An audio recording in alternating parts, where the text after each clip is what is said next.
Today we're going to discuss wire fraud.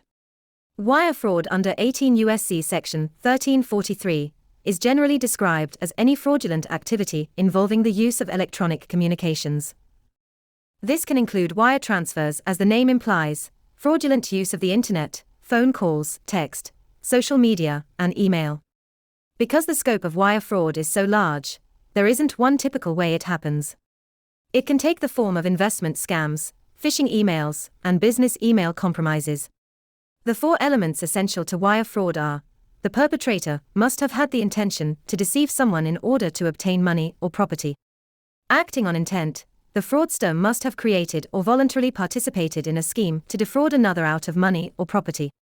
Fraudulent communications, by a wire or telecommunication, that crossed state lines, including a bank or internet service provider. The fraudster must have actually used some form of telecommunications or interstate wire to complete the fraud. Wire fraud can only be committed by someone who knowingly acts with an intent to defraud the victim. It cannot be committed accidentally. Any crime involving fraud requires the prosecution to prove that the defendant had the specific intent to defraud. Unless the government can establish that fact, the defendant will prevail. That's why many of the most potent defenses federal wire fraud defense lawyers use relate to the defendant's state of mind.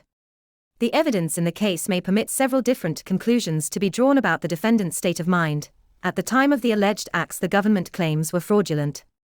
If the government cannot discount the reasonable alternative intentions the defendant may have acted under, then no conviction could be sustained. Successfully raising doubt about the singular conclusion involving the defendant's state of mind will defeat a wire fraud allegation. It is a defense against a criminal wire fraud charge if the defendant did in fact communicate false information by use of a wire to an alleged victim, but did so under the mistaken belief that the information was true or accurate. Again, a person must intend to commit fraud. If someone loses something valuable because of a misrepresentation made by the defendant, no crime occurs unless the misrepresentation was made with the specific intent to defraud the defendant. Being mistaken, misinterpreting data, or misreading the source of the information from which the misrepresentation arose is not criminal conduct.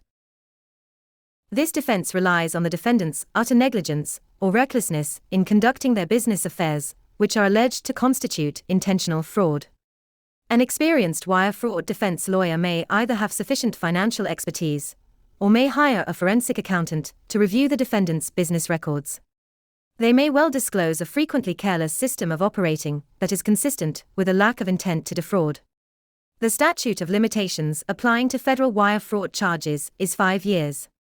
If 5 years have elapsed from the date on which the last alleged fraudulent communication was transmitted, then the government's indictment is too late and should be dismissed. Common wire fraud schemes include investment scams, using email or phone calls to offer fraudulent investment opportunities promising high returns; business email compromise, where fraudsters gain access to an employee's email account then use it to transfer sensitive information or funds to themselves; phishing scams, where fraudsters send fake emails appearing to be from legitimate entities to capture the victim's personal or financial information; online auction fraud, where fraudsters create fake online auction sites or item listings and collect payment from buyers, but don't deliver the auction items; identity theft, where fraudsters steal someone's social security number or bank information and use it to send money to themselves. Wire fraud is a federal crime that can result in imprisonment of up to 20 years. The exact penalties vary depending on the specific circumstances of the case. The amount of money involved, the number of victims, and the defendant's criminal history all play a role. Convictions may also include significant fines. The largest possible are $250,000 for individuals and $500,000 for organizations. Fines may be higher depending on the specific circumstances of the case. Those convicted of wire fraud may also have to pay restitution to their victims. Today we're going to discuss wire fraud. Wire fraud under 18 U.S.C. Section 1343 is generally described as any fraudulent activity involving the use of electronic communications.